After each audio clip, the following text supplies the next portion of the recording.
Vous mentez. Les chiffres parlent d'eux-mêmes. Bah, allez-y, je pense à quel chiffre là? 70 milliards. N'importe quoi. Je pensais à 1000. C'est pas le concours de la petite blague. Parce que tu veux, j'entends pas. Non, C'est normal. Ni bien ni pas bien, je peux venir pour avoir des bons ou des mauvais points. Que vous le voulez ou non, vous avez une tête d'arabe, vous ressemblez à mon oncle Mahfoud au Maroc. Ah, Monsieur Chambaud, votre adversaire vient de marquer un point, une réaction. Les gens en ont plein le cul des arabes. On se calme, la merde. Je veux dire, on n'est pas dans une cour de prison, quoi. On est tous dans la même équipe. Jamais là, à l'heure. Non mais Val, mais qu'est-ce que tu fais là? Je vais pour le live de Mohamed. Mais non mais Val, il y a le ring là. Ah merde. J'y vais, j'arrive.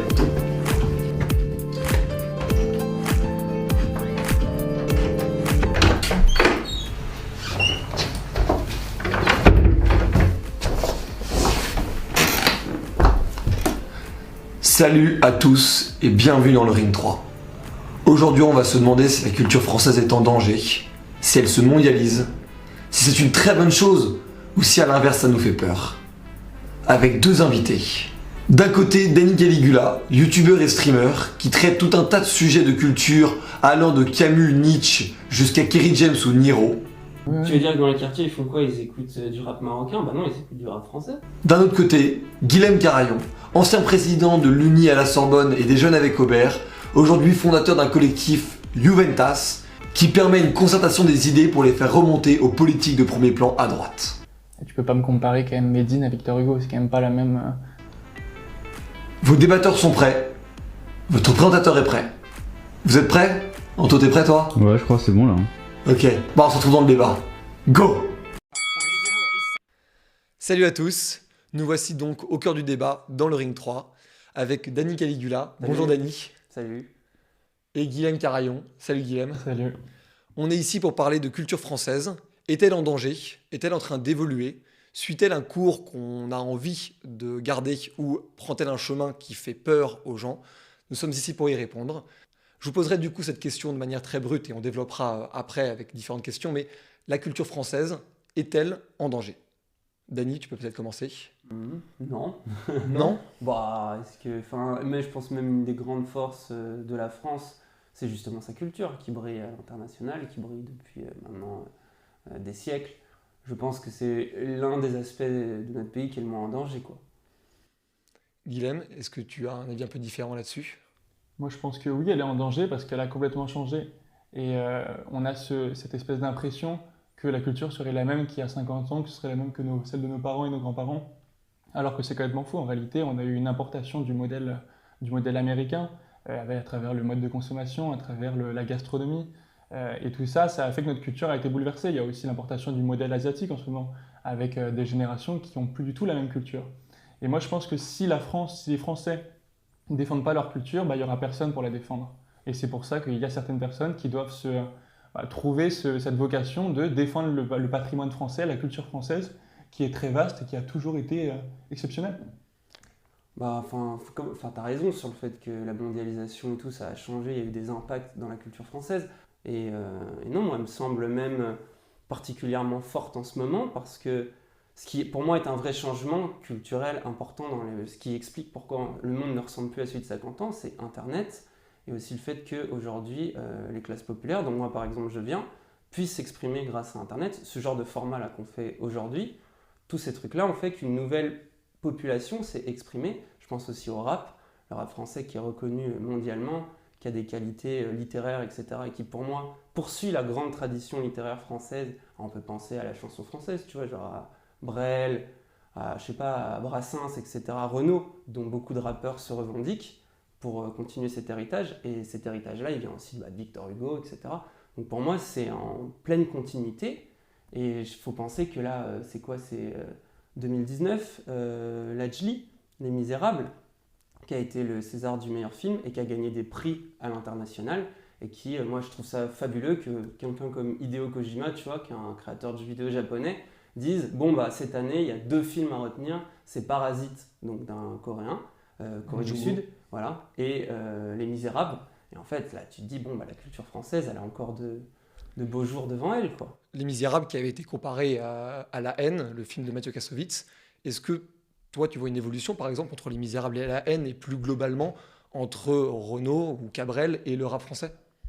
Moi, je pense que c'est un peu hypocrite que toute la bien-pensance, toutes les élites aillent dire sur les plateaux télé, sur les médias très bien-pensants, style Télérama, que le rap aujourd'hui serait la même chose que Brel il y a 40 ans, ou que des artistes qui ont fait des choses exceptionnelles. Il n'y a pas le même travail, je pense. Je pense que c'est pas le même niveau d'expression, c'est pas le même niveau de langage. Tu vois, il y a une enquête qui a été publiée il y a quelques semaines, qui a montré qu'il y avait 10% des Français qui parlaient avec seulement 400 ou 500 mots. Donc en fait, ça montre tout le naufrage de la culture française. C'est-à-dire qu'aujourd'hui, il n'y a plus le même vocabulaire, il n'y a plus la même culture. Il y a juste à regarder les vidéos INA, je ne sais pas si vous connaissez. Tu vois le niveau d'expression des jeunes qui avaient 10 ans il y a 40 ans, mais ça n'a rien à voir avec le même niveau d'expression, avec le niveau d'expression des jeunes aujourd'hui. Moi, je pense qu'il y a un recul de la culture dans le sens où Internet, la mondialisation de manière générale, a complètement changé nos structures de vie. Et de fait, on ne s'informe plus de la même façon. Aujourd'hui, on s'informe via un titre d'article. Avant, on lisait l'article. Avant, on lisait des bouquins. Maintenant, les gens ne lisent plus. Et ça a des conséquences dramatiques en fait sur le niveau intellectuel, sur le débat intellectuel. Aujourd'hui, on en parlait tout à l'heure, le débat intellectuel à la télé, il n'a aucun sens. Enfin, c'est des gens qui ne connaissent pas grand-chose, c'est des gens qui n'ont aucune culture. Même le niveau de la classe politique, en 1958, De Gaulle nomme André Malraux au ministère de la Culture. Derrière, André Malraux crée les maisons de la culture. Il y avait une culture qui était portée par la classe politique parce que pour eux, c'était un enjeu, ça échappait en fait à la logique du marché. Après, tu as eu Pompidou, par exemple. Pompidou, qui était un mec extrêmement cultivé, qui a écrit une anthologie de la poésie française, qui aimait la poésie, qui aimait la littérature. Moi, je pense que depuis une vingtaine d'années, on a une classe politique aujourd'hui qui a complètement délaissé le champ culturel et qui voit la culture comme quelque chose à l'intérieur du marché. Alors que pour moi, la culture, elle n'est pas quantifiable. Elle n'obéit pas aux lois du marché. On ne peut pas couper tout le temps, pour des raisons budgétaires, les vivres à la culture, alors même que la culture, c'est quelque chose qui permet l'enrichissement personnel, l'épanouissement personnel. Et je pense qu'on a trop négligé ça, et la classe politique en premier. Je te rejoins sur les élites qui aujourd'hui sont totalement incultes, mais même on se souvient de Sarkozy, Princesse de Clèves, je crois c'était ça. On se souvient de tous ces moments-là, ou même Macron qui nous a fait son petit jeu d'acteur de « je viens, j'aime le théâtre », etc. Et au final, on voit aujourd'hui ce qui se passe pour les gens qui sont dans les théâtres ou dans les concerts, etc. Et les difficultés dans lesquelles se retrouve en ce moment le monde du spectacle à cause du Covid. Mais ça, je te rejoins totalement. Par contre, justement, je trouve que c'est l'un des bouleversements qu'on vit en ce moment, c'est que la culture, certes, les élites n'investissent plus dedans, n'y croient plus. Je pense qu'ils ont oublié même, l'intérêt qu'il y a à avoir un soft power puissant, à pouvoir justement étendre sa culture, la transmettre à travers le monde, parce que c'est ça qui pour moi aussi fait une civilisation puissante. Et j'ai l'impression qu'ils ont oublié ça parce qu'ils ne pensent, comme tu le dis, que marché, etc. Et que c'est la jeunesse populaire qui arrive sur Internet, qui arrive par le rap, qui arrive par les changements musicaux. Et je trouve que ça me fait rire de dire qu'il n'y a pas de culture aujourd'hui, alors qu'en vrai, peut-être même il n'y en a jamais eu autant, peut-être même trop, mais parce que entre le streaming, donc que ce soit de la musique, de la vidéo, tout le monde s'échange sur tout. Je connais des tas de youtubeurs passionnés sur tous les sujets, que ce soit des sujets par exemple sur des régions françaises. Je pense à Avenir qui a fait des vidéos incroyables sur les régions françaises, sur l'agriculture, etc. Sur le jeu vidéo, on peut penser à Joueur du Grenier, il y a sur tous les sujets, quoi. Même sur, je sais pas, je veux acheter une nouvelle cigarette électronique, il va y avoir 3 chaînes françaises qui vont m'expliquer qu'est-ce que je dois prendre, de passionnés, qui sont très méticuleux. T'as ça sur le vin, t'as ça sur la gastronomie, justement, il n'y a jamais eu autant de culture et elle est plus produite par ces élites-là. C'est peut-être pour ça d'ailleurs qu'ils s'en séparent, mais je trouve pas que ces gens-là ont perdu. Et moi, les arguments de il y a moins de mots, etc., ça me fait rire parce que déjà, il suffit de voir comment les rappeurs écrivent. Après, peut-être ils écrivent pas tous peut-être pareil aussi. Ils écrivent pas tous pareil. Il y en a qui sont plus dans la. En fait, de toute façon, c'est l'exercice poétique. Il y en a pour la poésie, ça va être l'alexandrin, les phrases complexes, techniques. Là, on peut penser à Al Capote, on peut penser à Alpha One. Il y en a d'autres, ça va être la concision. Ça, c'est aussi dans la poésie, c'est un des exercices les plus importants, la concision, d'arriver avec un mot, avec juste très peu de choses. Genre, je pense à Baudelaire, tu vois, les petits poèmes en prose, qui est là-bas, les jolis nuages. Quand, PNL, par exemple, pour moi, ils font cet exercice de concision, te transmettre des émotions pas possibles. Et je me dis aussi ça, toi, t'es jeune, t'as l'air d'aimer la France, de ce que je comprends.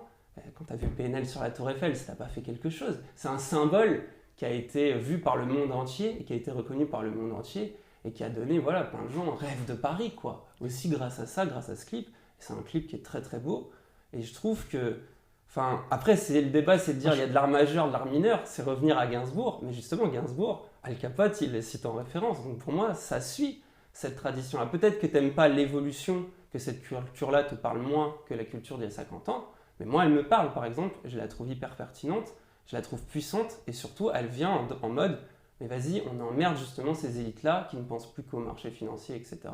Et on vient imposer nos codes, notre culture, et on arrive avec une voix qui avant n'existait pas. Parce qu'en général, pour faire de la chanson, pour faire de l'art, du cinéma, c'était des milieux réservés à des classes plutôt bourgeoises, plutôt académiques, il fallait suivre des études, etc. Aujourd'hui, n'importe quel pignouf avec une caméra YouTube, il peut organiser un débat. Je ne dis pas ça pour toi. Je vais me mettre dedans aussi. Ou même des iPhones et des micros. Mais du coup, je repose la question, est-ce que PNL sur la Tour Eiffel, ça peut être une fierté française, culturellement ? Bah, pour moi, en fait, ça pourrait l'être à partir du moment où PNL fait rayonner la culture française. C'est pas le seul fait qu'il aille sur la Tour Eiffel pour que ça fasse briller son œuvre. Le but, c'est qu'en fait, son œuvre fasse briller les autres, fasse briller ceux qui l'écoutent. C'est ce qui se passe. Bah, moi, je pense pas. Moi, je pense que la culture, en fait, c'est le reflet d'une civilisation. Et à partir du moment où la culture est de bon niveau, une civilisation brille. Aujourd'hui, notre civilisation, elle brille absolument pas. Il y a une enquête qui a été montrée qui s'appelle l'enquête Teams, il me semble, qui est sortie il y a 2 semaines et qui parlait du niveau en mathématiques des élèves français et des élèves du monde entier qui sont en CM1 et en 5e. Et cette enquête, elle a montré qu'on était le dernier pays européen. Donc en fait, au-delà des mathématiques, qui n'est pas forcément une science très liée à la culture, parce que c'est une science dure, ça révèle en fait le naufrage, à mon avis, de l'enseignement français, de l'éducation nationale. Moi, je pense typiquement après ça, le ministre de l'Éducation nationale, Blanquer, il aurait dû rendre des comptes aux gens. Il est dans le monde de l'enseignement supérieur depuis une 20aine d'années. Il devrait avoir honte de ce naufrage, qui est un naufrage collectif, parce qu'en fait, le fait que la culture aujourd'hui soit de ce niveau-là, le fait que les élèves, les enfants de France aient un niveau aussi mauvais, ben, ça montre que les générations qui vont suivre après ne seront pas à même de relever le pays. Et c'est pour ça, moi, je pense que la culture, en fait, c'est le moyen en fait, d'illustrer le mieux une civilisation. Et aujourd'hui, si la culture, comme tu le dis, rayonne autant, pourquoi notre civilisation est aussi décadente et pourquoi elle brille aussi peu ? Il y a d'autres raisons. Alors, si je peux parler à ta place, je pense que ce que tu exprimes aussi, c'est une forme de relativisme culturel où, avec la mondialisation, peut-être que beaucoup plus de cultures se mélangent. Et donc, du coup, peut-être que tu trouves que cette culture est moins française et plus mondiale. Et donc, du coup, je te pose la question, Dany, la culture dont tu parles, dont tu es fier, est-elle totalement française ou est-elle aussi mondiale ? En fait, moi, j'en suis fier aussi parce que la mondialisation est un phénomène qui touche tous les pays. Je crois que la France n'est pas le seul pays à être touché par la mondialisation, c'est le principe d'ailleurs. Évidemment. Mais que justement, le fait qu'elle arrive à rester aussi forte, à faire aussi en plus, je sais pas, même rêver des gens, à fasciner des gens à travers le monde et à avoir même des messages, je pense, je sais pas, la philosophie des Lumières, on a plein d'héritages philosophiques, littéraires, etc., qui continuent d'imprégner le monde entier et des artistes à travers le monde.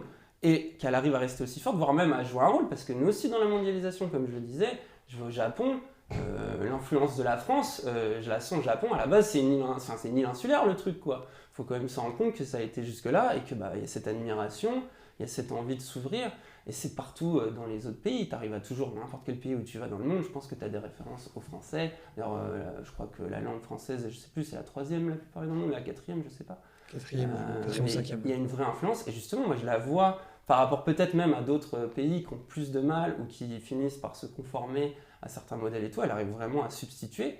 Et je pense aussi, après j'ai cette lecture-là, alors bon, là on rentre un peu plus dans l'anthropologie ou quoi, mais c'est cette lecture aussi de se dire que la France, ce qui fait sa force, ce qui fait son cœur, c'est que c'est une terre d'adaptation, que ce soit entre protestants et catholiques qui se mélangeaient à une certaine époque, ou que ce soit aujourd'hui où il y a différentes cultures, différents territoires, qui n'ont pas forcément les mêmes mœurs, pas forcément les mêmes convictions, qui se mélangent. Et cette diversité, ça crée quoi ? Ça crée une dialectique très forte, ça crée bien sûr des problèmes politiques, ça crée des luttes, ça crée des rapports de force, mais ça crée du coup au final un peuple soudé, fort, puissant. Et moi j'ai l'impression qu'en ce moment on essaye de le séparer, alors que comme toi, l'analyse que je fais de l'abaissement du niveau général, etc., je le vois de comment l'école est traitée, que l'éducation nationale, il y a plein de problèmes, il y aurait des choses à résoudre, à repenser. Et justement, je me dis que c'est pas mal que les jeunes qui actuellement à l'école se sentent pas forcément, sont peut-être trop par classe, en plus avec le Covid et tout, je n'ose même pas imaginer ce que c'est d'être au collège en ce moment ou au lycée, ça doit être un enfer, ça doit être hyper difficile, etc.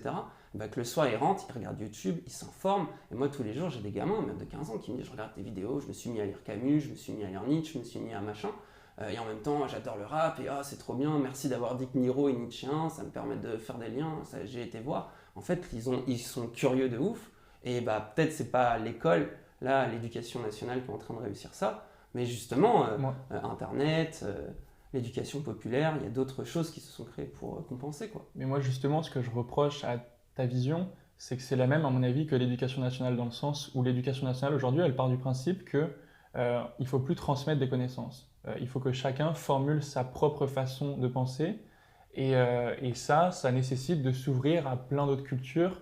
Par exemple, je sais pas, la culture rap, la culture, plein de cultures, la culture manga.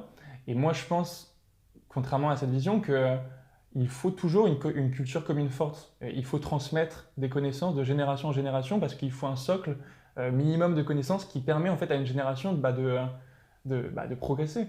Et aujourd'hui, j'ai l'impression qu'en fait, on est trop dans une ère de l'ultra-créativité, alors qu'en réalité, il faut d'abord transmettre la base avant de vouloir transmettre les accessoires.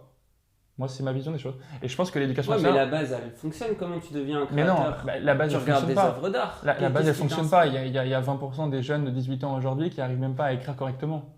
La base, elle fonctionne pas. Les gens aujourd'hui, les jeunes de 18 ans, ont des graves problèmes de lecture, ont des graves problèmes. Ils n'arrivent même pas à lire plus de 3 lignes avant d'être déconcentrés. Moi, je pense que justement, l'hyperconnectivité... Par exemple, dans les rappeurs, il y en a certains qui ont témoigné que, je sais pas, attends, c'était quoi déjà Nino, et dire que ma prof de maths pensait que j'étais bête. Il le dit avec fierté, en mode vous croyez que je sais pas écrire, en fait je sais écrire. Vous croyez, parce que c'est pas parce que tu as un mauvais niveau, et ça d'ailleurs c'est peut-être lié à des conditions sociales, c'est peut-être lié aussi à l'école, comment elle enseigne les choses, à des mauvaises méthodes éducatives, ça peut être lié aussi tout simplement, je sais pas, la personne peut avoir des difficultés d'apprentissage de la langue, parce que peut-être même, je sais pas, ses parents ne parlent pas forcément super bien français, etc.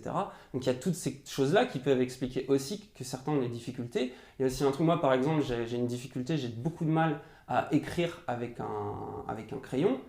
Ça m'a posé beaucoup de problèmes lors des contrôles, parce que les profs me saquaient, me disaient tu ne sais pas écrire, tu baves, c'est dégueulasse, on m'enlevait des points juste parce que je ne savais pas écrire. Depuis qu'il y a des claviers, plus personne ne dit que j'écris mal. Tu vois, parce que c'est tout con, mais je suis content que les claviers ont été inventés parce que ça me permet de montrer aux gens que je sais écrire en fait. Tu vois, c'est pour ça je pense pas que tu peux juste dire ça. Et au niveau créatif, qu'est-ce qui fait que tu as envie d'être un créateur? Enfin, moi je connais plein d'artistes autour de moi, ils regardent que des trucs, et on vit une époque qui est compliquée. Moi, la mondialisation, j'ai un regard très critique aussi dessus. On vit une époque qui est très compliquée à cause de ça, machin, mais il y a un truc qui est formidable dans cette époque, c'est que justement, j'ai accès à des cultures, mais combien d'hommes sur Terre ont eu accès à la grandeur de tellement de cultures? J'ai accès à la culture de la Corée, à la culture du Japon, à la culture américaine, à la culture allemande, à la culture française, à des cultures africaines. Enfin, c'est formidable en fait. Tu vis, tu peux découvrir des artistes et ça t'ouvre l'esprit. En tant que créateur, tu as besoin de t'inspirer, tu vas pas faire tout le temps la même chose. Là où je pense qu'il y a un clivage fondamental entre nos deux façons de penser, c'est que moi je pense qu'en France, on doit avoir une culture nationale forte.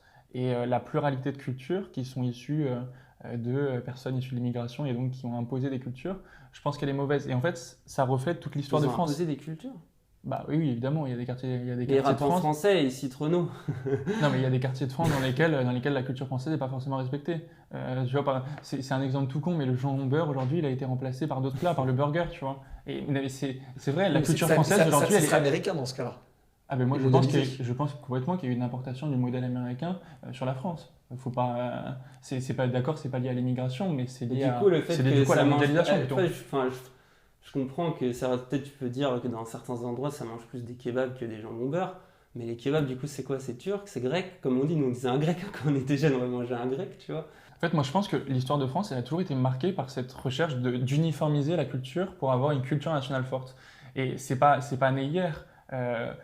En réalité, Machiavel, philosophe au moment de la Renaissance, disait « Quand je vais en France, j'ai l'impression de voir un même caractère français, que les cultures sont hyper uniformisées. Louis XIV, par exemple, et la politique qu'il avait menée, c'était en gros d'uniformiser les comportements. Et quand il y avait, par exemple, je ne sais plus quel département, je crois que c'était le Roussillon, il avait fait en sorte que les habitants du Roussillon qui venaient de devenir français s'habillent à la française. Parce que pour eux, c'était un moyen de s'incorporer à la civilisation. Et en fait, ce n'est pas le rejet des autres cultures que moi, j'espère, mais c'est simplement le fait que tout le monde s'adapte à la culture locale, à la culture nationale, parce qu'elle doit être forte, parce que en fait, ça permet le lien social. Ça permet aux gens de partager quelque chose. Tu vois, je pense à Renan, par exemple, Ernest Renan, qui disait « La nation, c'est quoi ? C'est une collectivité d'intérêts, c'est une communauté d'intérêts, c'est une communauté de pensée. » Et je pense que les gens doivent être liés. Bah non, parce que toi, tu vantes en fait les mérites de la pluralité de culture. Le rap, par exemple, ça vient des États-Unis. Tu vois, c'est un mouvement musical, le hip-hop, d'ailleurs, plus généralement, parce qu'il n'y a pas que le rap. C'est venu, ça a touché quoi ? Ça a touché quelques jeunes qui s'intéressaient à cette culture américaine, c'était une sous-culture dans les années 80, tu vois. Ça arrivait comme ça, il y a quelques jeunes qui faisaient du graphe, qui faisaient du hip-hop, qui s'habillaient avec des jeans larges, etc. Et bah après, qu'est-ce qui s'est passé ? Ce modèle-là, qu'est-ce qu'on en a fait, nous les Français ? Qu'est-ce qu'ils en ont fait, ces jeunes-là ? Ils ont transformé ça en un truc vraiment totalement américain, avec des codes totalement américains ? Non, ils ont transformé ça avec des codes français. Il y a des influences, par exemple, dans la mode. On dit, tu sais, il y a pas mal cette phrase qui tourne que la banlieue influence Paname, Paname influence le monde. Et notamment, un des effets de la mode, c'est que à la base, le hip-hop, c'est plutôt jean large. Et parce que c'est lié tout simplement à l'univers du basket, qui est très lié à l'univers du hip-hop, etc., au milieu du skate, etc., ce genre de trucs. Et en France, ces cultures-là sont moins développées que celles du foot. Et le foot, c'est les joggings, on connaît, c'est large au niveau des hanches et c'est serré au niveau des mollets, ce qui est pratique pour faire du foot. Et comme la culture française est beaucoup plus axée sur le football, je pense qu'on peut être fier du football, rappelle qu'on a quand même gagné une Coupe du Monde. Hein. C'est pas mal en vrai en termes de puissance. Non, c'est vrai. Bravo les Bleus. Bah oui, moi Zidane, tout ça, c'est des... Mbappé, tout ça, tu vois, c'est des... Moi, je suis hyper fier de ce qu'ils ont fait, tu vois. Mais du coup, je reviens juste pour terminer mon petit truc sur la mode.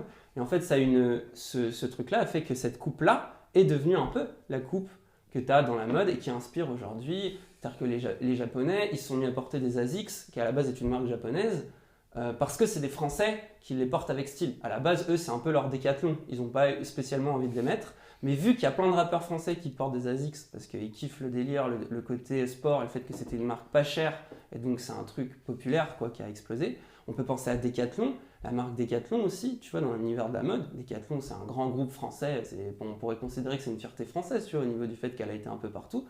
Et pendant longtemps, s'habiller en Décathlon, moi je le sais, j'étais habillé en Décathlon quand j'étais jeune, t'étais un peu un loser si t'avais pas du Nike, du Adidas et que t'avais du Décathlon. Et aujourd'hui, les rappeurs, ils sont en mode, Quechua, quoi. Ils sont en mode, vas-y, c'est Décathlon parce qu'ils disent, tiens, c'est marrant, petit, j'avais honte d'aller à Lidl, et maintenant, c'est Lidl qui est à la mode. Donc, c'est aussi les classes populaires qui, pour moi, font de la culture, et ça historiquement aussi, ça se voit à travers le temps. Et je trouve que là, on vit une époque formidable, c'est qu'en plus, ils peuvent se séparer, ils peuvent avoir leurs propres moyens de production, notamment grâce à YouTube, grâce au streaming, grâce à l'évolution de tout ça. Et ça fait que cette culture-là est en train d'émerger et de remplacer une culture peut-être un peu élitiste, coincée, qui n'arrive plus à comprendre son monde. Je crois que les élites aussi, elles sont totalement en décalage avec ce qui se passe avec ce monde-là. Mais l'esprit français, pour moi, il est suffisamment fort pour rester. Et la preuve, c'est que, par exemple, le rap américain, moi j'aime bien le rap américain, mais je vais pas chercher, il y a des artistes qui le font, hein, mais je vais pas chercher de la profondeur dans les paroles dans le rap américain. Par contre, ce qui m'a toujours marqué dans le rap français, et notamment dans ses débuts, et même encore aujourd'hui, c'est que le format du rap conscient, d'écrire des phrases, de balancer de la philosophie, des réflexions, d'avoir aussi des critiques politiques très fortes, vis-à-vis de l'État, vis-à-vis des élites, vis-à-vis de l'école, etc. D'avoir même de la mondialisation ou de la fin du monde, je pense à Vald qui parle énormément de ça, tu vois. Genre d'avoir tous ces trucs-là, pour moi ça fait partie de l'identité française. Et souvent en plus c'est des cancres à l'école, hein. Donc ils n'étaient pas bons à l'école, mais au final ils réfléchissent mieux que certains qui ont eu, comme tu le sais, qui ont eu des excellentes notes, des super parcours scolaires, et qui aujourd'hui sont limite, je sais pas comment dire, lobotomisés pour faire de l'argent, et qui ne comprennent plus rien. Si je peux poser la question peut-être différemment, c'est que ce que tu vends comme une culture absolument disponible partout, ça peut aussi créer une forme de darwinisme culturel où ceux qui iront chercher l'information la trouveront, mais que peut-être beaucoup ne la chercheront pas et du coup seront réduits peut-être à être plus démunis culturellement qu'il y a 50 ans. Ouais, juste sur la question des élites, moi je suis pas vraiment d'accord avec ça parce que je pense que les élites aujourd'hui elles entretiennent cette propagande de certaines, enfin elles aident en fait, elles nourrissent certaines cultures que toi tu penses stigmatiser, en tout cas pas aider.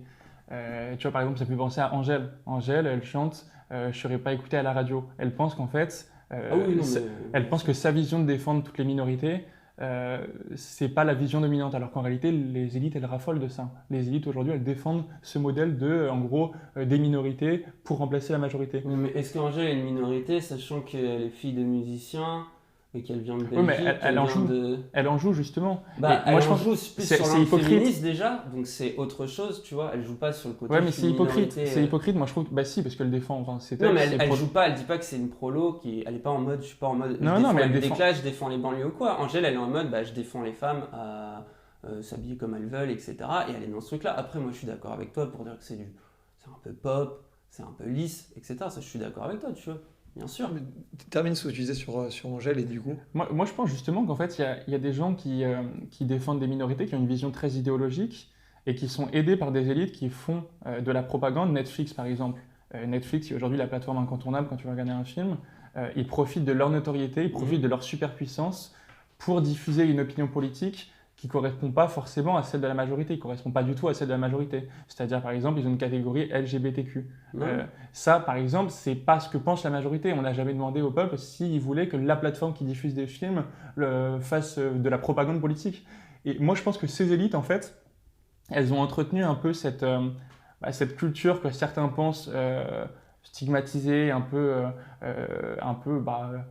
critiquée par les élites appellent Netflix et leur disent vous mettez Netflix, des trucs LGBT. Netflix fait partie des élites. Oui, non, mais c'est des élites américaines. Mais tu sais, par exemple, non, mais quand je parle des élites, ça recouvre en même temps la classe politique que les propriétaires de Netflix. Ouais, mais tu vois, le système en valise, donc c'est pour ça. Non, mais après, je vois ce que tu veux dire, t'inquiète. Et pour te répondre sur le truc LGBT, par exemple, c'est dénoncé.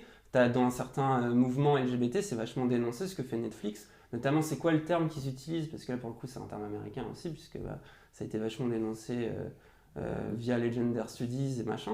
C'est le pinkwashing, tu vois. Le fait que des marques, évidemment, vont dire « Ah, regardez, on est hyper woke, hyper progressif, parce qu'on a mis un homosexuel dans notre série, parce qu'il y a ceci ou cela. » Bon, en vrai, ça c'est...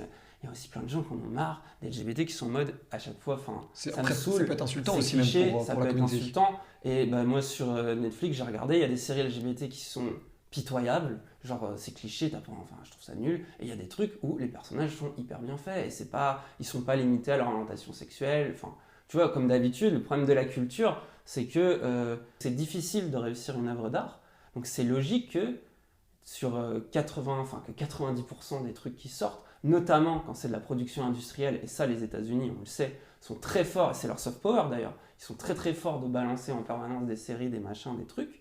Là c'est sûr que tu as plus de trucs qui sont mauvais, mais il y a aussi des séries sur Netflix qui sont critiques même d'ailleurs, tu vois, de l'américanisation du monde, de l'Amérique, qui peuvent même être critiques je sais pas, là récemment je regardais Prime sur Amazon Prime, qui n'est pas Netflix mais bon c'est pareil, la série The Boys. Dans la série The Boys, ce côté-là que tu dénonces, le côté woke, le côté commercial, marketing, etc., la série se fout de la gueule de ça en permanence. Elle n'est pas juste en mode on va se moquer de l'Amérique de Trump. Au contraire, elle est en mode regardez comme il y a des déviances, comme il y a des choses qui vont pas, comme il y a une forme de décadence aussi morale, etc. Tu vois, encore une fois, j'ai l'impression que toi, tu veux limiter la culture à les élites, Télérama a mis en avant Angèle, donc toute la culture d'aujourd'hui, c'est de la merde. Mais sauf que la culture, c'est pas ça. Tu peux pas juste me dire il y a un truc qui est pas bien. Moi, je suis d'accord avec toi pour dire qu'Angèle, c'est pas la chose la plus incroyable qui existe musicalement. Mais il y a des tas d'artistes, il y a des tas de choses. Et quand tu vas dans le détail, il y a des trucs formidables. Et c'est comme ça qu'on se fait une culture. C'est comme ça qu'on s'ouvre l'esprit, qu'on s'ouvre sur le monde, quoi. Ça a introduit à la troisième question que je voulais poser, qui est sur quels critères juger justement la culture du coup française? Justement, moi j'ai l'impression que la culture aujourd'hui, elle est de moins bonne qualité, elle est de moins bon niveau. La Sur question quels de critères les juger? Ouais, sur- mais la question de l'éducation nationale, pour moi, elle est hyper emblématique parce qu'en fait, elle révèle le niveau de culture d'un pays. Si les jeunes qui vont écouter du rap, qui vont suivre la culture dont tu parles, n'ont pas les bases de ce qu'on leur demande à l'école, ça veut dire qu'il y a un problème. Moi, je pense qu'évidemment, on peut réussir sans l'école, mais c'est pas la majorité, c'est pas la norme, quoi. C'est pas la norme. Bah, il, ouais, vaut, mais... il vaut mieux s'en sortir dans le système éducatif pour après s'en sortir dans la vie. La question de l'enseignement supérieur, pour moi, elle est hyper importante et elle reflète assez bien elle est très liée au sujet. C'est-à-dire qu'aujourd'hui, la culture dans l'enseignement supérieur, la culture qui a été adoptée par l'enseignement supérieur, c'est de dire il faut faire une université de masse. Il faut faire rentrer tout le monde à l'université, il faut leur faire faire du cinéma, il faut leur faire faire du dessin, alors qu'en réalité, ce n'est pas des secteurs qui vont embaucher, ce n'est pas des secteurs dans lesquels il y aura du boulot derrière. Et donc en fait, on entretient un peu un imaginaire collectif où on fait croire aux gens que oui, il faut développer vos talents dans toutes les formes de culture, parce que c'est aussi de la culture, c'est aussi de l'art, c'est aussi une très belle chose à apprendre. Mais en réalité, ils n'auront pas de boulot derrière. Et donc il ne faut pas en fait vivre dans ce fantasme de la culture. Parce qu'avoir un diplôme, ça donne du boulot aujourd'hui.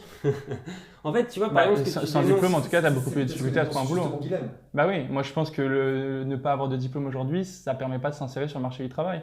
Et moi, ce que j'aimerais bien, c'est que les jeunes prennent conscience qu'il faut étudier dans des secteurs qui sont utiles à la société, parce que c'est là où il y aura du boulot, et c'est là où ils vont permettre de servir la société. Mais après peut-être l'école, moi j'ai quitté l'école, j'ai fait quoi? J'ai terminé ma licence à la fac et après j'ai quitté, on va dire, le système éducatif. C'était il n'y a pas si longtemps que ça, peut-être que ça a énormément changé, mais en tout cas, moi, on m'a plutôt encouragé justement à aller dans une filière, par exemple S, à plutôt aller chercher des trucs d'ingénieur, etc. Et dans le côté manque de culture politique, on pourrait parler, si tu veux, bien sûr, de la fac de lettres, où il y a un truc, mais c'est pas en fac de lettres où les gens ont moins de culture politique, ils en ont un peu, peut-être pas la meilleure du monde, mais ils en ont un peu. Par contre, j'ai plein de potes en école d'ingé, en école de trucs qui sont en mode, on fait de nous des robots, ou les écoles de commerce. Ce que tu dénonces des élites qui aujourd'hui ont plus de culture politique, etc., ça vient d'où? On le sait, là on est dans le 16e. Dans le 16e, ils ont quoi? Ils se tapent des 18 à Henri IV, ils rentrent dans des écoles de commerce, des trucs comme ça, et ça devient des macronistes. Tu le sais mieux que moi, je pense. Tu vois comment les gars y pensent, etc.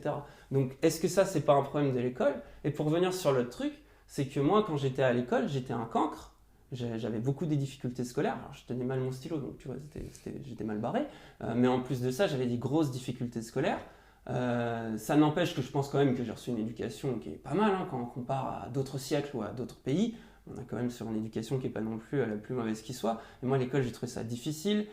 Comme j'avais des difficultés économiques et que j'étais dans un collège ZEP notamment, donc zone d'éducation prioritaire, donc on avait beaucoup de gens par classe et on avait pas mal de difficultés sociales. Et pour le coup, il y avait un gros mélange qui n'était pas toujours hyper simple parce que tu avais plein de parcours de jeunes compliqués. Et donc c'était fatigant et les profs souvent sont jeunes et un peu inexpérimentés, donc en plus c'est assez difficile, les conditions sont dures. Je pense au film c'est pas le film de François Bégodeau, j'ai oublié le nom du réalisateur, mais tiré du livre de François Bégodeau, Entre les murs, qui pour moi montre bien le problème, et d'ailleurs montre le problème sur toutes les couches, les problèmes pour les profs, les problèmes pour les élèves, les problèmes pour les femmes de ménage. Qui avait été primé au Festival de Cannes. Palme d'or d'ailleurs, encore une fierté française, notre cinéma quand même il se porte plutôt bien. Mais bref, moi j'ai vécu tout ça, et qu'est-ce qui m'a donné envie d'écrire? Qu'est-ce qui m'a donné envie de lire? Qu'est-ce qui m'a donné envie de me cultiver? Le rap. Notamment, moi j'ai commencé pas mal le rap, j'écoutais du rap parce que mon frère en écoutait, c'est comme ça que je suis tombé dedans. Mais c'est Kerry James notamment qui m'a pas mal immergé dans le rap, et c'est là que j'ai développé mes premières convictions politiques, et puis tout ce truc de c'est pas parce que t'es banlieusard que t'es condamné à l'échec, ce truc de attention, l'école aussi, dans les beaux quartiers, ils sont pas forcément plus intelligents que toi, mais ils ont des meilleures notes parce que les conditions d'éducation sont pas les mêmes, etc. En fait, toutes ces réflexions-là m'ont permis de m'amener assez naturellement vers du Camus, vers de la philosophie, faire de la politique, et aujourd'hui je sais m'exprimer. J'arrive à écrire, parfois même mieux que des gars qui sortent de prépa que j'ai jamais fait, etc. et qui n'avaient pas mes résultats scolaires. Donc c'est pour ça aussi que j'ai cette vision-là, c'est parce que moi je l'ai vécu. Je te raconte pas un truc qui n'existe pas, tu vois. Alors j'ai une question aussi dans ce cas-là. Est-ce que du coup on pourrait dire aussi qu'il y a dans ce cas-là peut-être un doute sur la francisation de certaines formes de culture, parce que on ne peut absolument pas contester le caractère français des textes et du rap de Kerry James. Mais peut-on le faire pour quelqu'un comme Frisk Orleans, qui très clairement revendique son appartenance à l'Afrique et sa volonté justement de faire de l'argent en Europe pour le ramener en Afrique. Est-ce que ça serait de la culture française? Mais justement, moi, sur la question sur cette question-là, moi, je pense que, en fait, il faut se référer toujours à la logique d'assimilation et qui permet de forger une culture nationale forte. Le seul moment dans l'histoire de France où il n'y a pas eu ce modèle d'assimilation qui a été porté par les élites. Et d'ailleurs, Mélenchon disait que l'histoire de France est le produit de la créolisation. Donc en fait, il dit qu'il y a toujours eu ce mélange. Moi, je pense que non. Moi, je pense que la volonté des élites, ça a toujours été d'uniformiser les comportements pour permettre une culture commune forte. Et le seul moment, justement, où il n'y a pas eu ce modèle d'assimilation qui a été respecté, c'était dans les colonies françaises. Il y avait à Saint-Domingue un règlement qui disait, en gros, aux autochtones, aux gens de couleur, vous ne pouvez pas vous habiller à la française. Et donc à partir du moment où en fait, on a refusé ce modèle d'assimilation, c'était pour des logiques racistes, parce qu'ils voulaient que les autres fassent sécession, soient pas entre eux. Et donc moi je pense que la seule condition en fait, pour permettre l'unité nationale, c'est qu'il y ait une culture nationale forte. Et donc quand tu parles de cultures qui peuvent être issues d'autres pays, ben, moi je pense justement que les Français, s'ils ne sont pas là pour défendre leur culture, personne ne les défendra à leur place. Et donc si on veut qu'il y ait un héritage culturel qui soit transmis de génération en génération, il faut que notre génération elle prenne aussi conscience qu'elle doit transmettre sa culture. Et quand on parle de cultures qui sont héritées d'autres pays, bah évidemment, c'est pas la nôtre. Et donc, on peut essayer de l'insérer, de l'incorporer, mais ça restera pas la nôtre. Et dans ce cas-là, c'est la dernière question auquel tu as partiellement répondu, mais qui est un peu l'ouverture de ce débat, et on va conclure là-dessus. Faut-il une culture forte, une seule pour tous, ou faut-il, à l'inverse, une pluralité des possibles? Vraiment, une culture forte, c'est une culture où il y a quand même de la pluralité, tu vois. Moi, contrairement à toi, je pense pas que ça crée un énorme problème, tu vois. Au contraire, moi, justement, j'ai grandi dans un truc où je sais pas, par exemple, une des convictions, qu'on soit bien d'accord, de la République française, c'est la laïcité. C'est une des choses qu'on a acquises dans l'histoire. Je sais pas si toi, tu remets la laïcité en question ou si c'est un truc qui t'intéresse pas. Mais moi, ça m'a permis j'ai mangé dans des familles catholiques, dans des familles protestantes. J'ai découvert que c'était pas forcément la même chose. D'ailleurs, dans l'histoire de France, on sait qu'il y a des petites embrouilles entre les deux. J'ai mangé chez des juifs, j'ai mangé chez des musulmans. J'ai découvert des plats, parce qu'un plat du Sénégal, c'est pas forcément les mêmes plats que tu vas avoir, je sais pas, au Mali ou ailleurs, tu vois. Donc j'ai découvert des plats. J'avais aussi, bien sûr, il y avait aussi des Asiatiques, tu vois, des Chinois, des Coréens, etc. dans mon collège. Ça a fait aussi que j'ai découvert, des nouilles épicées, tu vois, des trucs comme ça, qui m'ont permis de m'ouvrir à tout ça, et ça a créé un échange. Et qu'est-ce qu'on avait en commun, tous ces gamins-là? C'était quand même une culture française qui était à nous, tu vois. Genre que ce soit le rap français, que ce soit aussi les références qu'on avait. Alors nous, quand on était jeunes aussi, bien sûr, il y avait des mangas, il y avait de la bande dessinée, il y avait Astérix, tu vois, mais il y avait aussi Naruto, parce que les trucs font partie. Et aujourd'hui, on est plutôt homogène, je pense. Notre génération a quand même kiffé Naruto, kiffé un peu le rap, kiffé ça. J'ai l'impression que c'est assez acquis, surtout chez les jeunes générations. Et on a réussi à faire ça. C'est pas tous les pays, on vit quand même en paix. C'est pas la guerre civile en France, on vit quand même en paix. La plupart des gens se mélangent. Je pense à, tu vois, Emmanuel Todd sur l'assimilation. Il dit que si notre modèle, il a plus réussi que par exemple les États-Unis, où il y avait de la ségrégation, des choses où il y a vraiment des ghettos de noirs, des ghettos de blancs, et on sait aujourd'hui les problèmes que ça peut leur poser, c'est aussi parce que nous, il y a eu des trucs où l'ouvrier blanc, il mange son casse-croûte avec l'ouvrier arabe, avec l'ouvrier noir, etc. Et en fait, ça fait que ces gens-là échangent, et ça échange des mots. Mais tu vois, tu disais sur la richesse de la langue, en poésie, la richesse de la langue, c'est aussi les mots qu'on hérite des autres cultures et qu'on fait nôtres. Tu vois, je peux penser à paquebot, qui est devenu paquebot, tu vois, qui était un mot qui vient de l'anglais, qui est devenu paquebot. Aujourd'hui, il y a plein de mots, genre sum, qui à la base vient plutôt de l'arabe, tu vois. Sum, aujourd'hui, je connais pas un français qui dit pas sum, tu vois. Qui dit pas ouais, j'ai le sum, etc. Et qui est utilisé pour décrire quelque chose qui est différent du spleen. Et ça permet de faire une distinction supplémentaire. Ça enrichit la langue, ça enrichit la poésie, ça enrichit la France pour moi.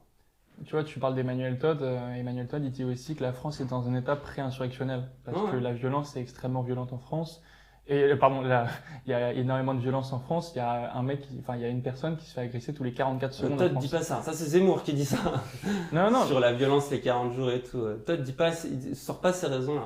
Eh ben, tu te rends pas compte. Il faut sortir un peu de chez soi pour se rendre compte que la violence, elle est partout. Tu vis où, toi? Je vis entre Paris et La Loire. Enfin, c'est une ville Parce du que sud. nous, la banlieue, on connaît bien, moi j'en viens et tout. Donc, moi, ça me fait toujours rire quand les gens disent qu'il y a 40 agressions par jour. Bah, c'est des faits, Non, mais c'est la Moi, je te dis juste que le multiculturalisme. C'est peut-être toi qui regardes trop BFM TV. Mais moi, je pense. Bah non, je regarde pas BFM justement. Non, moi, je pense que le modèle. Regarde le crayon. Je pense que le modèle que tu défends, c'est un modèle multiculturaliste et qui est vecteur de violence. Parce que la seule façon qu'il y ait une cohésion sociale dans le pays, la seule façon qu'il y ait du lien social qui se crée, c'est justement que les gens partagent des choses, c'est qu'il y ait une communauté d'intérêt. Et le multiculturalisme, de tout temps, a toujours été un vecteur de violence, un vecteur de conflit, un vecteur de division. Le modèle américain est basé, le modèle anglo-saxon de manière générale est basé sur le multiculturalisme. Et on voit bien que dans ces pays-là, le multiculturalisme aussi. Du coup, c'est le mélange des cultures. T'es contre Dragon Ball Z ou t'es contre plutôt, je sais pas, l'islam qui s'initie C'est pas du tout ça la question. Moi, je suis contre le fait que il y ait des quartiers, il y ait de plus en plus de villes en France qui adoptent une culture qui n'est pas la culture française. Ah bon? Bah oui. Tu veux dire que dans les quartiers, ils font quoi? Ils écoutent du rap marocain? Bah non, ils écoutent du rap français. Mais c'est pas la question d'écouter du rap, la question c'est aussi le mode de consommation. La question c'est la gastronomie, la question c'est le mode de la question c'est le mode de consommation, la question oui, mais ils regardent quoi? Ils regardent des séries françaises, ils sont sur Twitter français, ils regardent le YouTube français, ils écoutent du rap français, ils lisent des livres français, ils s'inspirent de ça. Je veux dire, je sais pas, je pense à Medine qui met Victor Hugo sur sa couverture, ou Les Misérables, qui a aussi une référence à Victor Hugo. Pourquoi ils se reconnaissent d'ailleurs dans le message de Victor Hugo, à ton avis? Tu peux pas me comparer quand même Medine à Victor Hugo, c'est quand même pas le même niveau. Non, mais je t'ai dit qu'il fait une référence. Il fait pas capable de faire des références. Il fait des références à Nietzsche, oui, mais c'est pas parce que tu fais une référence. C'est pas parce que tu fais une référence. Ah non, mais il fait des bonnes références. Moi, philosophiquement, je t'assure que quand il fait des références, il sait ce qu'il raconte. Oui, d'accord, mais c'est pas parce que tu fais une référence à la littérature que tu connais la littérature. En tout cas, vu comment il écrit, je trouve que lui, il s'inscrit vraiment dans cette tradition-là et je sais ce qu'il veut faire. Et pour moi, il fait briller. D'ailleurs, il fait aussi briller la Normandie, il fait briller le Havre, il en parle énormément. Ils ont toujours représenté ça. Il y a aussi ce truc de représenter soit la banlieue d'où tu viens, mais aussi la région d'où tu viens. Je pense à Orelsan qui a représenté aussi Caen. Tu vois, ou Big Flo et Oli qui représente Toulouse, etc. Il y a ce truc aussi. Ou Joule avec à Marseille, la bande organisée, ça a été un hit de ouf. Je remets pas du tout en cause ça. Moi, je remets pas en cause la culture urbaine, la culture rap. C'est pas ça qui me pose un problème fondamentalement. Ce qui me pose un problème, c'est qu'il y a des endroits en France où les gens, tu peux peut-être les mépriser parce que c'est des gens qui sont hyper enracinés, c'est des gens qui sont attachés à leur territoire. Ces gens-là, aujourd'hui, ils galèrent parce que cette culture-là, ils n'ont pas envie de l'adopter. Et eux, ils ont l'impression qu'ils représentent la majorité et pourtant, cette majorité, elle est pas représentée. Mais comment ça, ils veulent pas l'adopter? Donne-moi un exemple concret. Comme je te dis, ils regardent quoi? Typiquement, le mec qui habite à Lavore dans ma ville, dans le Tarn, il n'a pas forcément envie d'avoir que des kebabs et de pas avoir de choix que de bouffer un kebab. Ça concerne le mode de consommation. Il y a des kebabs en France. Il y a des kebabs, il y a des restos asiates, il y a des restos, je sais pas, du mexicain, tu peux manger. C'était hyperbole. Oui, mais enfin, on peut toujours trouver des jambons beurre à peu près partout dans n'importe quel. Enfin, tu vois, moi, il y a un truc juste, tu vas n'importe quel Carrefour Express, je sais que c'est la France. Pourquoi? Parce que dans d'autres pays, il n'y a vraiment pas ça. T'as des rayons vin qui font, on le sait, tu vas dans n'importe quel truc. Mais oui, mais le vin a toujours été le sommet de la gastronomie française. Mais du coup, ça va, quoi. On n'est pas en perdition. C'est pas parce qu'il y a un rayon bio, un rayon halal qui se sont installés que le rayon vin a disparu, en fait. Et quand il y a des cafés dans lesquels les femmes peuvent pas rentrer. Non, mais alors ça, par contre, ça vraiment, c'est des... On va clôturer. Ça, pour moi, c'est des caricatures, quoi. On était sur la culture. On refera ça pour un débat pour une autre fois. Merci beaucoup, Dany. Merci beaucoup, Guilhem. C'était un débat très, très intéressant. J'espère que ceux qui nous regardent ont apprécié et pourront se faire une idée. Où est-ce qu'on peut vous retrouver pour vous suivre dans vos activités futures? Moi, sur YouTube, Dany Caligula, mais sur nous, beaucoup en stream. Je stream sur Twitch. Ouais, sur Twitch, et je kiffe. Voilà. Et Guilhem, où est-ce qu'on peut te suivre la future Le collectif Juventas, c'est un collectif de jeunes qui ont pour but de promouvoir nos idées patriotes, les idées de droite, dans le débat public et sur tous les réseaux, sur Instagram, sur Facebook, sur Twitter. Très bien. Merci beaucoup. Merci à vous deux. Merci à ceux qui ont regardé. Et puis, on se retrouve dans une semaine ou deux pour le débrief. Merci d'avoir regardé le crayon. Abonnez-vous. Et on se retrouve très bientôt. Ciao. Je veux dire, on n'est pas dans une cour de prison, quoi. On est tous dans la même équipe.